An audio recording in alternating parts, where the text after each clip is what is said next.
Hi everyone, কেমন আছো তোমরা সবাই? আশা করছি সবাই খুব ভালো আছো, সুস্থ আছো। তো কিছুদিন আগে আমার স্টুডেন্ট সায়ন্তিকার ভাইয়ের বার্থডেতে চলে গেছিলাম। তো যেতে যেতে অনেকটা বেলা হয়ে গেছিল, আর ঠিক সময়ে কিন্তু গিয়েছিলাম। গিয়ে দেখি তখন সেই ওকে ভাত দেওয়া হয়েছে। আর এই হচ্ছে আমার স্টুডেন্ট সায়ন্তিকা। সে সেদিন ভীষণ ব্যস্ত। সে আজ বলে নয়, সে সবসময়ই ব্যস্ত থাকে। তো ভাত খেতে বসে যেমনটা হয়, বাড়ির সকলে বড়রা আর কি ওকে আশীর্বাদ করছিল। এখানে ওর মা প্রথমে ওকে আশীর্বাদ করছিল আর পায়েস খাইয়ে দিচ্ছিল। আর আমাদের সোনাই দেখেছে ওখানে গিয়ে ওর কাজ খুঁজে নিয়েছে ঠিক। ওর এই চেয়ারটা খুব পছন্দ হয়েছিল।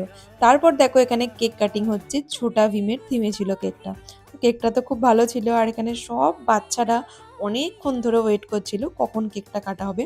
আর আমরা তো ভয় পেয়েছিলাম এদের মধ্যে যার বার্থডে তাকে ছেড়েই না বাকিরা কেক কেটে দেয়। তারপর তো হই হই করে কেক কাটিং সেরেমনি শুরু হলো। সবাই তো বেশ আনন্দ করছিল, আর বাচ্চাদের অনুষ্ঠানে বাচ্চাদের আনন্দটাই কিন্তু সব থেকে বেশি হয়।